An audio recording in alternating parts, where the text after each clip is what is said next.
Hola, muy buenas tardes, bienvenidos a nuestro programa de entrevistas hoy.com de Lora Televisión.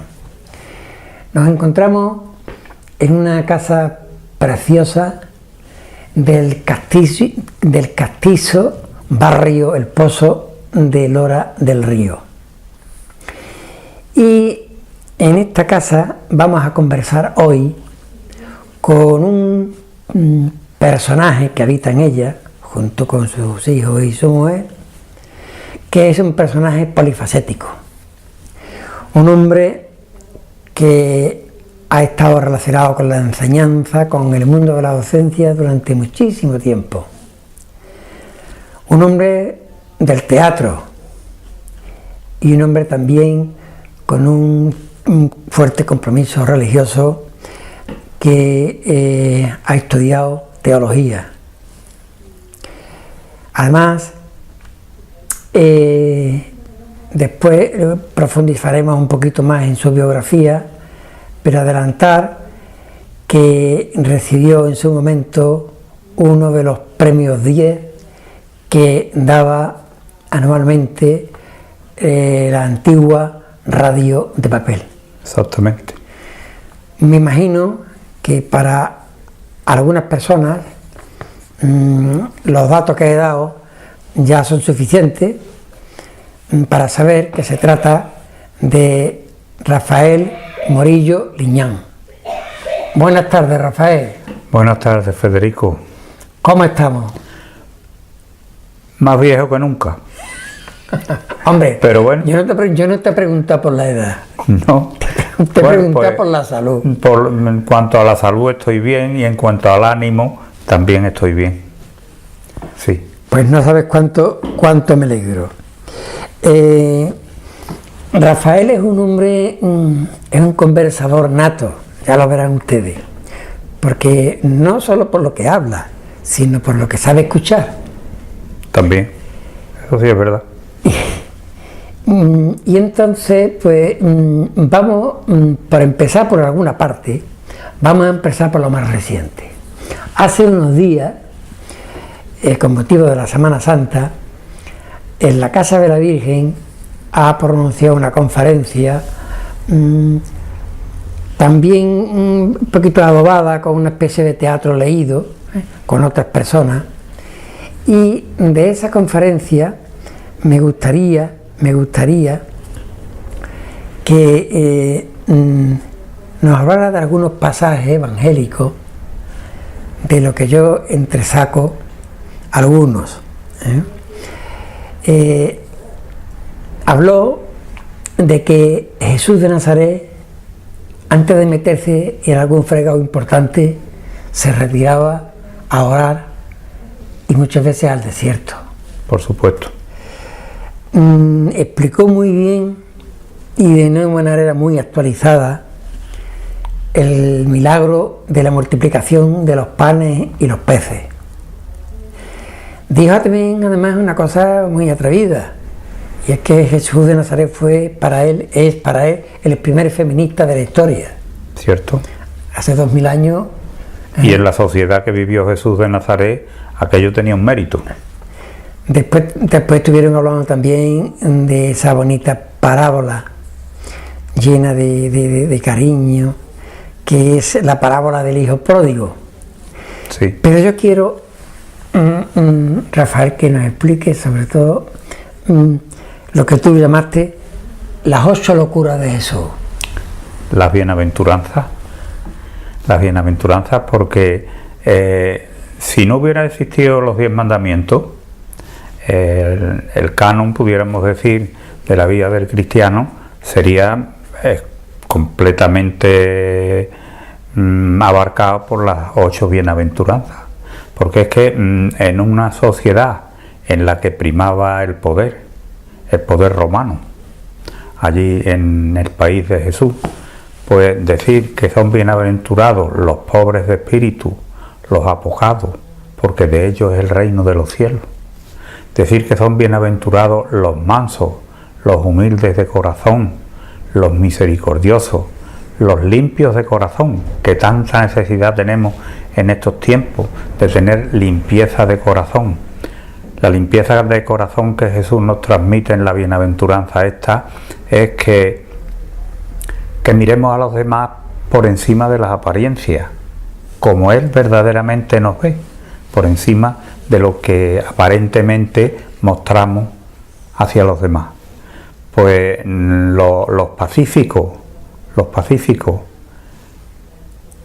lucha por la paz. Hace unos días veía una película de el Papa Juan XXIII, San Juan XXIII, que tanto hizo por la paz del mundo, que llegó en un momento muy difícil de la historia, con Fidel Castro, con Khrushchev, con Kennedy, y cómo ese hombre, por medio del diálogo, que él le daba muchísima importancia, porque decir esto se arregla de esta manera, no, el diálogo comprensivo y el diálogo y la escucha en el diálogo, y que llegara a que el problema que existía en aquellos entonces se resolviera de la forma que se resolvió. Verdaderamente son bienaventurados los pacíficos, los que siembran la paz, porque de ellos es el reino de los cielos. De verdad que el discurso, el mensaje de la bienaventuranza, de las 8 locuras esas que tú dices de Jesús de Nazaret, siguen teniendo tanta vigencia, que sigue siendo un mensaje realmente revolucionario. Claro que lo es, y tanto. Pero también quiero que me explique, Rafael, eso de que Jesús de Nazaret para ti fue el primer feminista. Sí, fue el primer feminista, porque defendió a la mujer a ultranza. Cuando la mujer prácticamente en la sociedad de Jesús no tenía valor ninguno, no pintaba nada, no pintaba absolutamente nada, y sin embargo él la defendió a capa y espada, como se suele decir. Podemos citar varios ejemplos, por ejemplo el de la mujer adúltera, que es cogida cometiendo el adulterio. Según la ley de Moisés, esa mujer tenía que ser apedreada, vamos a hablar en plata, apedreada, lapidada. Y sin embargo se la llevan allí para probar a Jesús, se la tiran al suelo, y Jesús, a esta mujer la hemos pillado en tal situación y la ley de Moisés dice esto, ¿tú qué dices?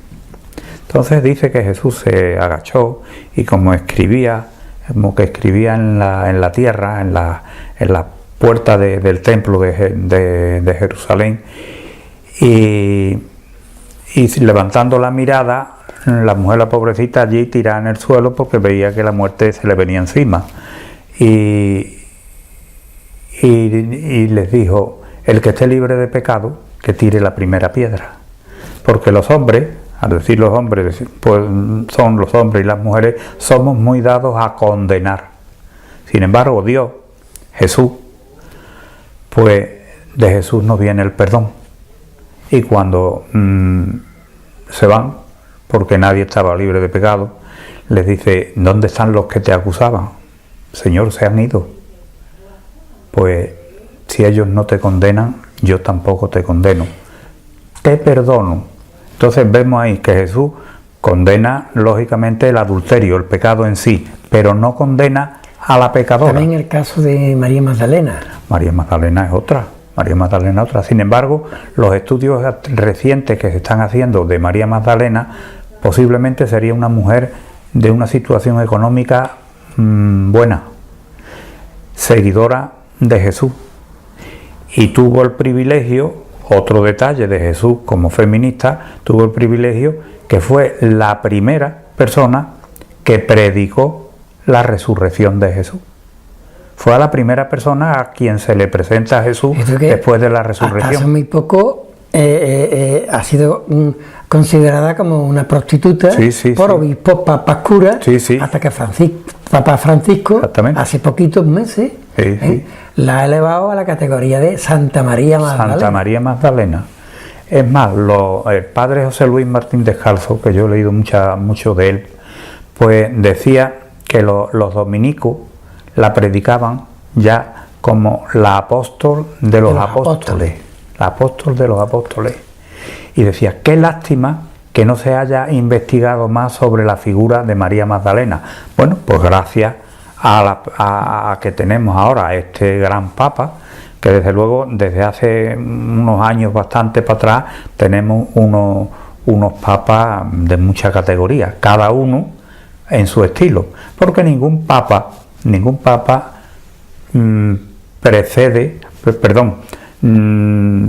sigue a otro papa. No le sucede. Cada papa sucede a Pedro en la cátedra de la Iglesia.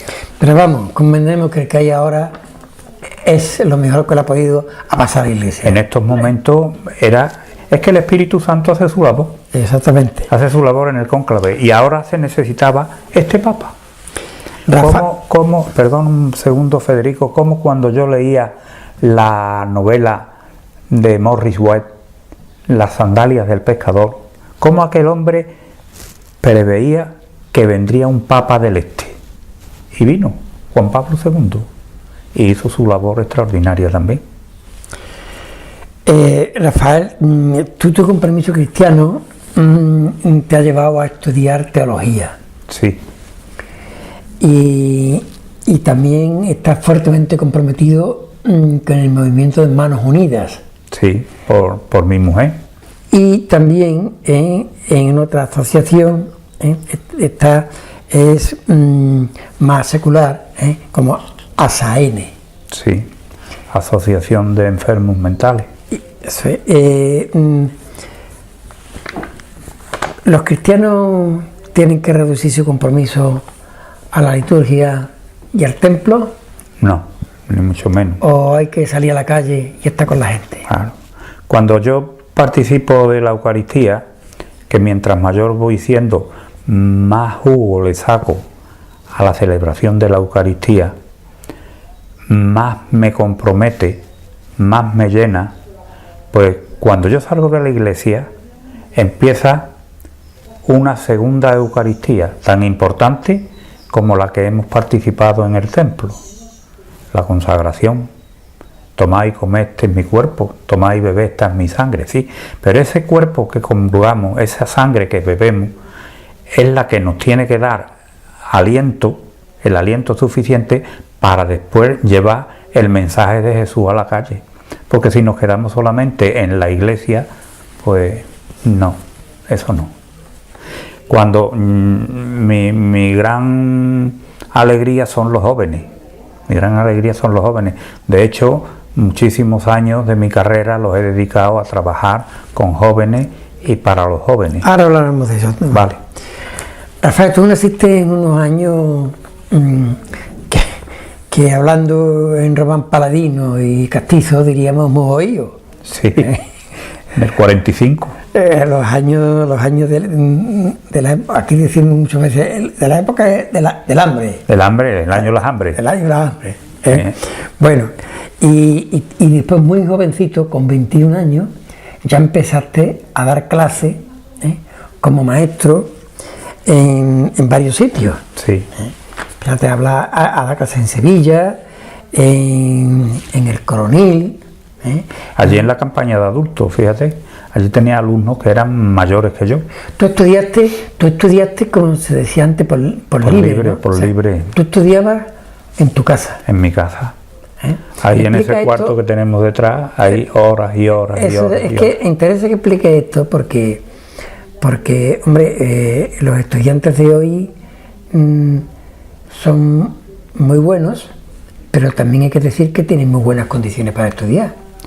Hombre, por supuesto. Pero, a ver, ¿en qué condiciones estudiaste tú, Rafael? Pues mira, yo estudié, y lo digo, estudié el bachiller aquí en una academia que había, y íbamos por libre a Osuna, al Rodríguez Marín, y allí nos examinábamos en 2 días de todas las asignaturas. Eso fue el ingreso de bachiller, luego primero, segundo, tercero y cuarto, y reválida de cuarto, y luego quinto y sexto, que era el bachiller superior de ciencia o de letras. Yo cogí ciencia, y después de quinto y sexto existía también una reválida. Terminado este tiempo, pues quise ser maestro. Bueno, desde chico, a mí cuando me preguntaban ¿qué quieres ser de mayor? Pues yo quiero ser maestro. Aunque de vez en cuando me surgía un ramalazo de que quería ser sacerdote. De chico, de muchachito. Y luego ya cuando terminé la carrera, también recibí otro aldabonazo. Y se lo consultaba a mi madre.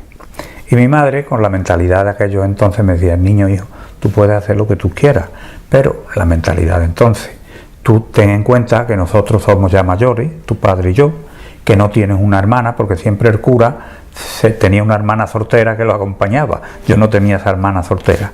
Pues bueno, la idea de ser sacerdote me asaltó en varias ocasiones, pero me tiraba más magisterio.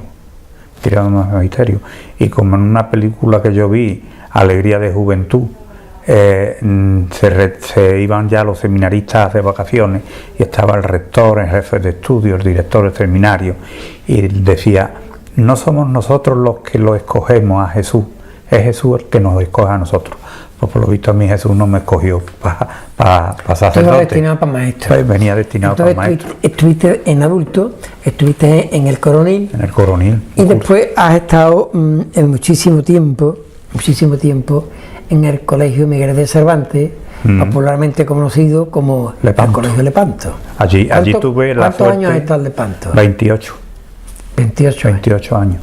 Allí tuve la suerte de coincidir contigo y con José Luis y con Pepe González Carballo, que formábamos un cuarteto muy apañadito. Yo era el mayor de ustedes, pero que cogíamos el 127 los sábados, y con mi María Mercedes, que entonces era una chiquilla y era la niña de los 4. Tú has dado, como en aquella época se introdujo ya a partir del año 1970, se introdujo la ley de Villar-Palasí, que la primaria era obligatoria hasta los 14 años y que tenía primera etapa y segunda etapa. Ya en la segunda etapa había una especialización por materias. Sí. Tú dabas sociales, pero también dabas matemáticas. Y lengua. Bueno, pero tú, cogiendo la herencia de la Institución Libre de Enseñanza y de los grandes maestros como Ginés de los Ríos, introdujiste en la enseñanza un elemento didáctico importantísimo, de primera categoría, como se ha demostrado y se sigue demostrando, que fue el teatro. El teatro. El teatro. Sí. ¿Por qué introdujiste, qué aportaba el teatro a la escuela?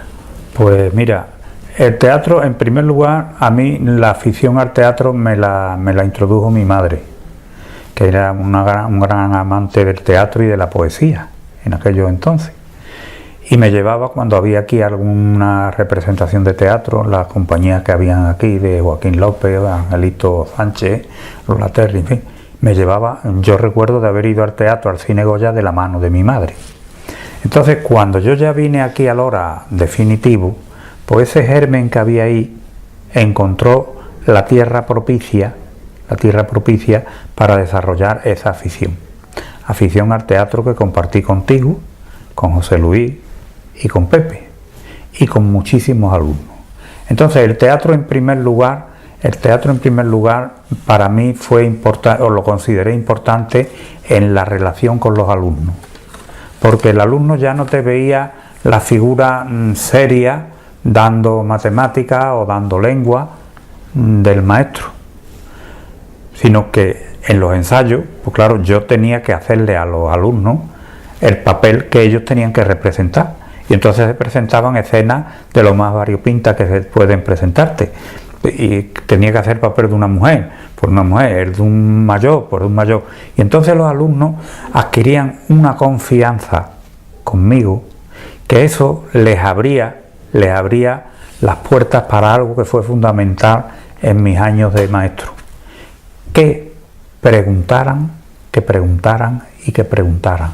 Que no se quedaran con la duda. La rigidez académica. Exactamente. Y la distancia que había entre el maestro y el alumno. El alumno, exactamente. Entonces, cuando ellos me veían hacer a mí para cualquier papel, que no considero ningún papel ridículo, ni mucho menos, pues claro, luego no tenían la cortedad de decirme: mire usted, don Rafael, yo no me he enterado de eso que usted está explicando. ¿No te has enterado? Me parece muy bien. Espérate, voy a terminarlo de explicar y luego te lo explico a ti de otra forma. Y se lo explicaba de otra forma. ¿Lo has entendido? Sí. Bueno, pues ahora te lo voy a volver a explicar de la otra y ya lo sabes de dos maneras. Fíjate dónde llegaba el teatro. A que aquel alumno, la vergüenza de preguntar, la timidez, la cortedad, eso desaparecía. Luego la educación, por supuesto, seguía en pie. Hombre, claro, el mundo académico, en este caso, lo que estaba era adobado, estaba enriquecido por el elemento didáctico, por la introducción del teatro como instrumento y elemento didáctico. Y otra cosa que le dije al entonces don José Gallego Anacloche, que fue concejal mucho tiempo, teniente alcalde, concejal de Cultura, pues vinimos un día aquí, cuando yo vine definitivo ahora, vinimos aquí a su oficina, Manolo Fernández, Ramón Acaba, que en paz descanse, y yo, y hablando, le dije: mire usted, don José, yo lo conocía desde chico, y le dije: mire usted, don José, yo lo que pretendo es, entre otras muchas cosas, hacer en mi pueblo es sacar la escuela a la calle. Entonces el teatro fue un medio por el cual la escuela salió a la calle. Y consecuentemente la calle también entraba en la escuela. En la escuela, exacto. Que es exactamente lo que se pretendía lo también. Que se pretende y lo que debe de ocurrir. Sí. Rafael, tú, en tu dimensión del mundo de la farándula, has estado como director, preparador y realizador, pero también como actor. Sí. Tú empezaste, bueno, con muchas obras. Yo sé que tienes muy buena memoria. Sí. Y a lo mejor me acuerdo de algo. A lo mejor hasta eres capaz de decir todas las obras que has preparado y presentado. Muchas. ¿Te atreves o te ayudo? Bueno, verás. Yo empecé como director, pudiéramos decir.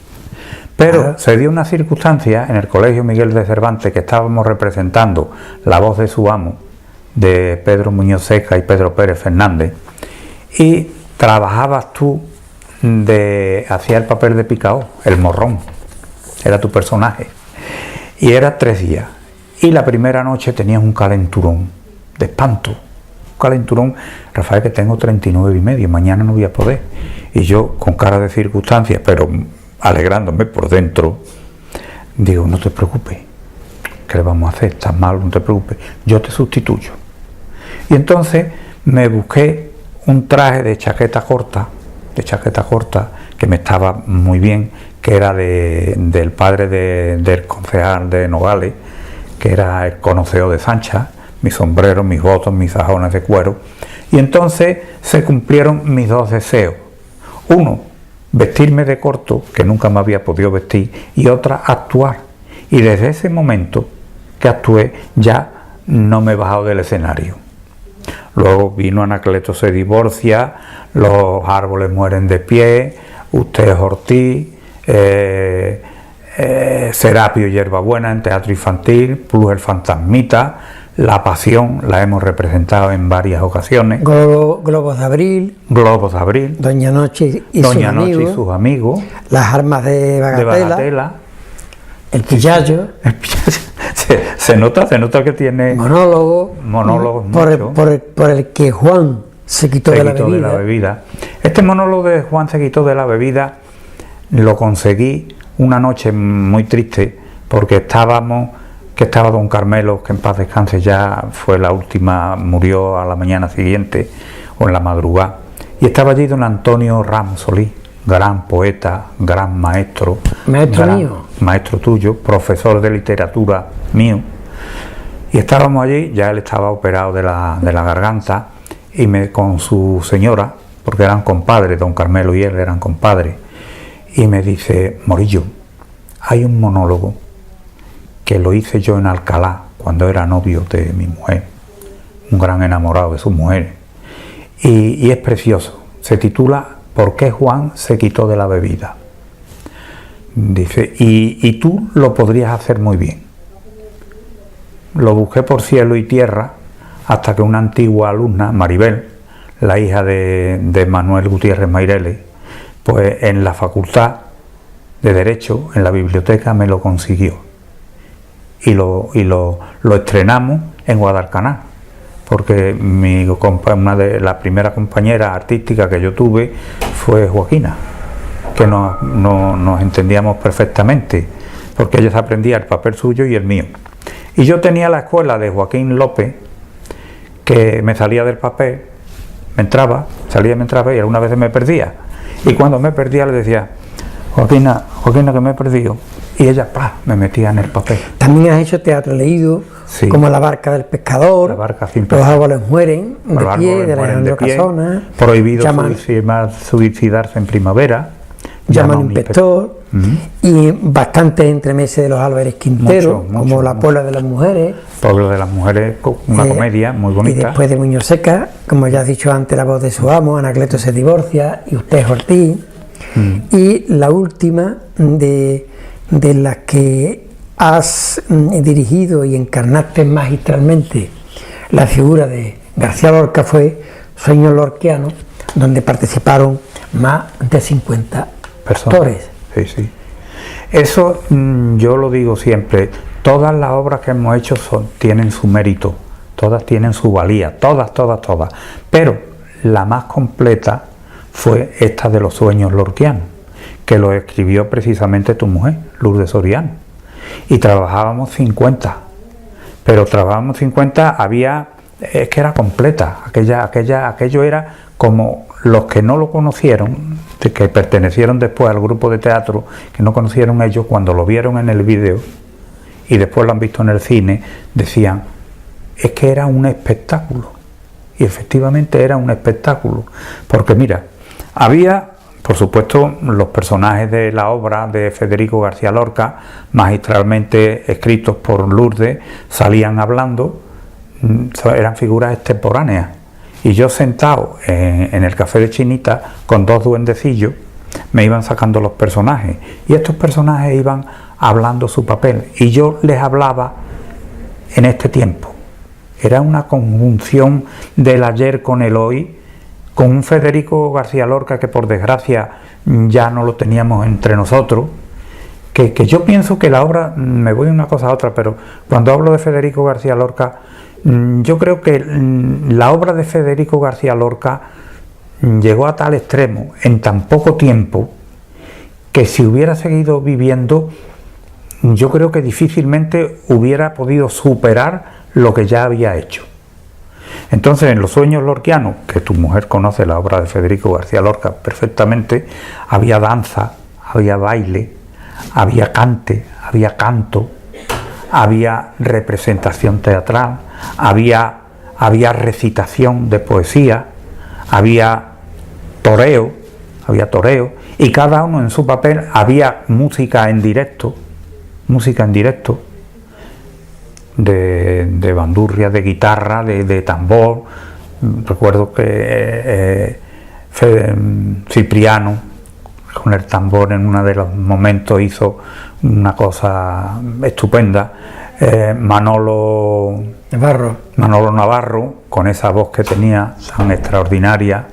En fin, que aquello, para mi gusto, es lo más completo que hemos hecho. Rafael, y que todavía está ahí, que tengo el gusanillo si lo pudiéramos poner Yo voy a empezar.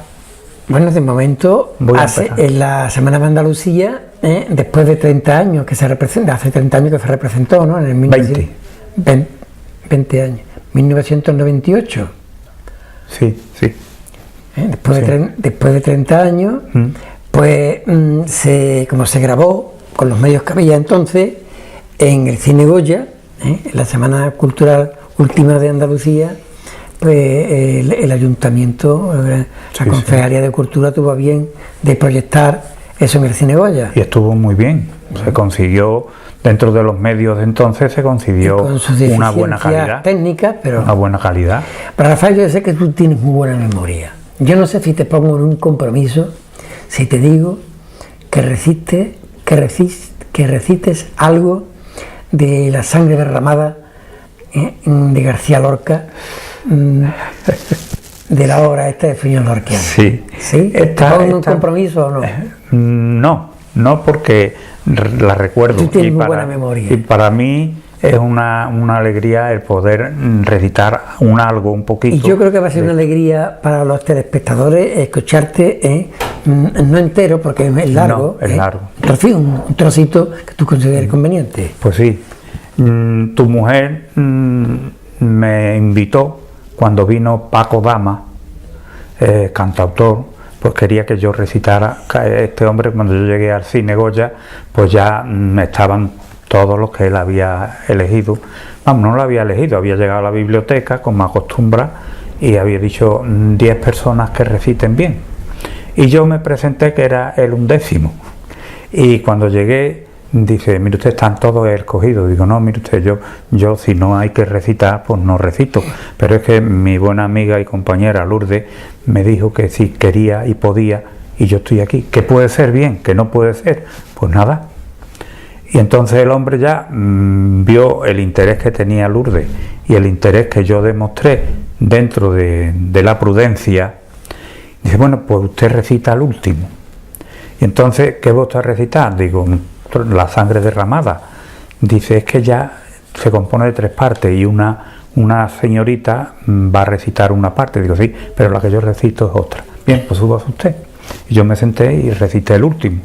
Cuando Yosa me hizo la prueba y dice, la voz es buena, la voz es muy buena, siéntese, me dijo. Ya no me dijo más. Ya no tiene que ensayar. Ya no, siéntese.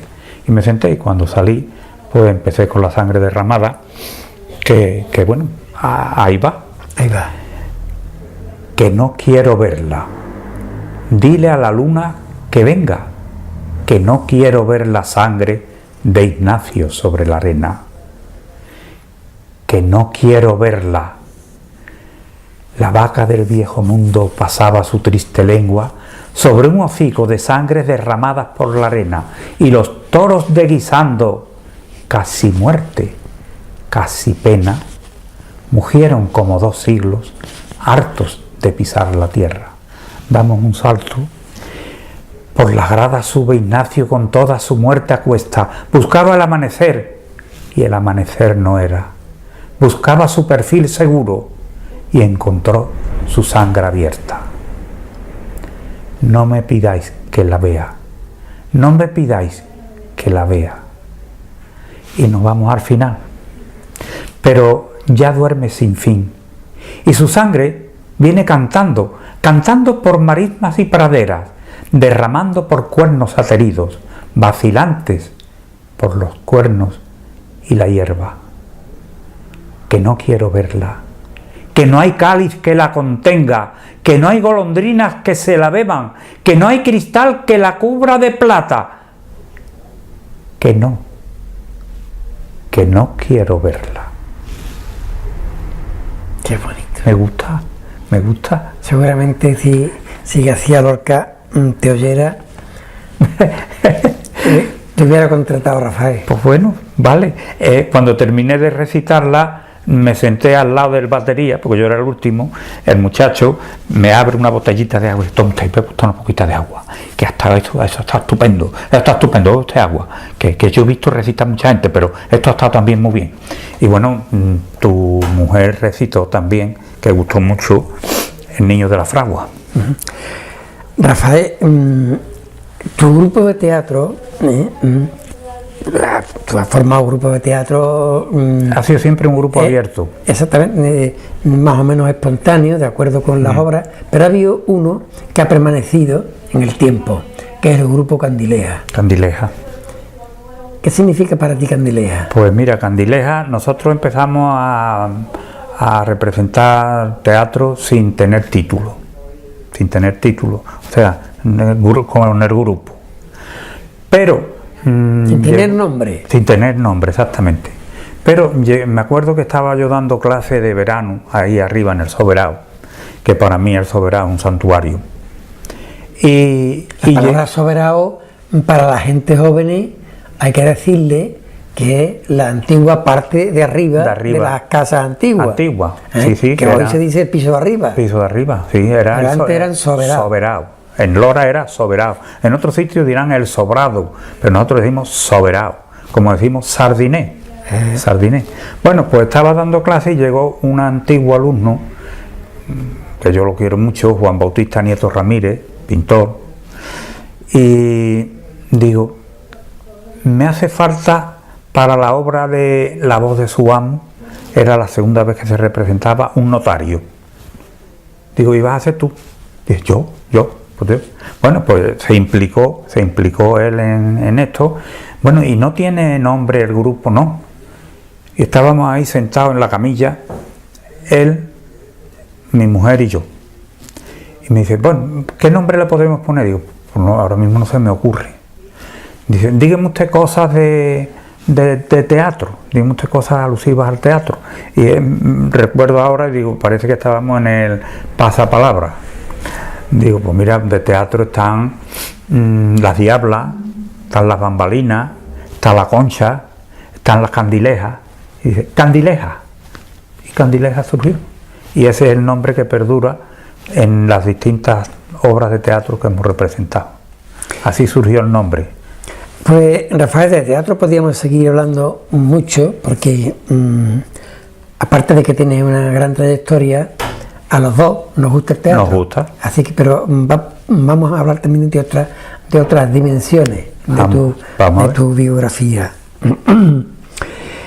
Antes empecé presentándote, diciendo que vivías en una calle, en un barrio muy castizo de Lora, como es el barrio El Pozo. El barrio El Pozo.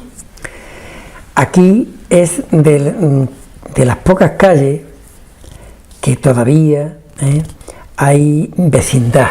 Sí que la hay, Es verdad que, que ya han muerto mucha gente, y es que van muriendo, que los jóvenes... Han ido entrando gente nueva, pero que tienen ya otros modos vivendi, otras relaciones. Sí. No obstante, yo observo que en el barrio del Pozo, oficialmente Cardenal Cervantes, es no la única, pero es de las pocas calles donde se conservan unas relaciones de vecindad que ya no se suelen dar en otras partes del pueblo, de crecimiento y de desarrollo nuevo. ¿Por qué crees tú que se está perdiendo esa, en general, ¿no?, estas relaciones humanas de comunicación, de diálogo, también de ocio, de sentarse por las tardes en la puerta? ¿Cuáles son los factores que están contribuyendo a que esto, que objetivamente es bueno, por qué se está perdiendo?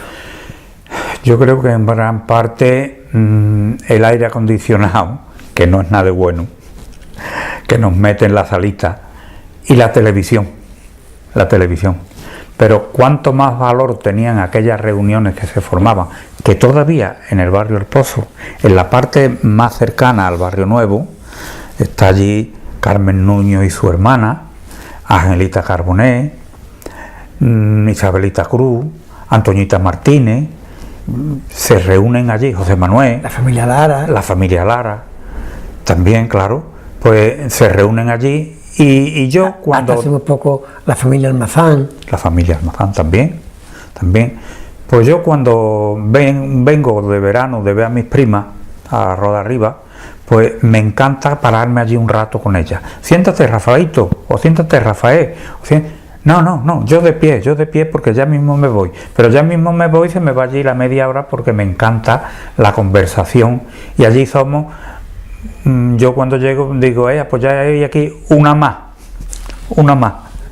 Y es verdad, hablamos de lo que sea y ella pues no tiene reparo en hablar de cualquier tema y yo tampoco de escucharlo y de participar.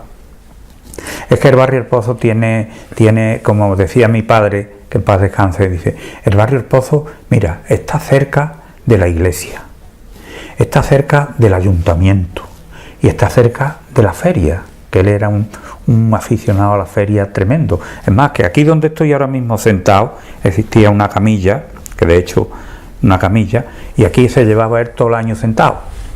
Se levantaba para ir al servicio, para desayunar, para acostarse. Pero cuando llegaba la víspera de feria, desaparecía. Y yo llegaba, le decía yo, madre, ¿y mi padre dónde está? Y tu padre estaba ahí hace un momento, mi padre está en la feria. Y se iba con su bastón y se sentaba en un banco delante de la caseta de hierro, un banco que tenía el asiento era de mármol, el respaldo era de hierro, y se sentaba allí con un personaje muy típico de Lora, que era la chía, que vendía tabaco, vendía lotería, y allí se sentaba él y disfrutaba viendo disfrutar a la gente. Dice, niño, cuando yo veo pasar a la gente joven, a los menos jóvenes, a los chiquillos con los abuelos, pues yo estoy allí estoy disfrutando, viendo disfrutar. Y luego, pues claro, ya me lo traía yo para arriba, porque me decía, y estaba yo aquí pensando, ¿y cómo subo la cuestecilla aquella? Porque bajarla la he bajado, pero y subirla, menos mal que ha venido mi Rafael, o iba en Carnita, o iba mi prima Marguita Montero, éramos los tres que nos lo traíamos para arriba. Entonces él dice, además pasan todas las procesiones, esto es la carrera oficial. Era un enamorado del barrio El Pozo, aunque él no nació aquí, vino cuando se casó, pero vino muy joven, porque vino con 25 años, que se hizo novio de mi madre. Y decía mi madre, y sin faltar una noche, 14 años de novio. 14 años de novio. 9 sin hijo. A los 9 vino esta preciosidad. Pero bueno, a ellos le vino muy bien y yo muy contento con ellos, contentísimo. Y hasta los 79 que murió, el barrio El Pozo le encantaba. Rafael, podíamos, y me apetece seguir hablando mucho, pero ya nuestra regidora y realizadora está muy prudente nos ha dado un toquecito. Además te voy a decir una cosa, María del Mar, tienes una sonrisa tan limpia, hija mía, tienes una sonrisa tan limpia que Dios te la conserve siempre, de verdad. Y yo lo corroboro. Lo corroboras, claro. Claro que sí. Y era una gran profesional. Sí. Pero no solamente de esto. Ella es licenciada en biología. Entonces, los bichitos raros, así como yo, los trata con cariño.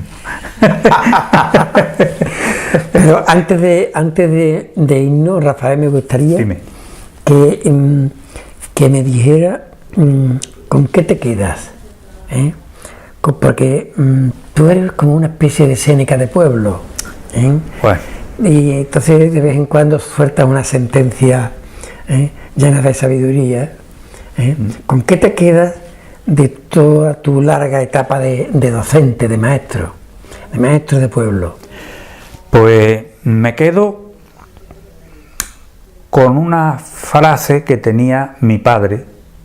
Fíjate, no era maestro, pero fue mi gran amigo, mi gran maestro, mi padre, porque yo supe siempre hasta dónde podía llegar como hijo y como amigo.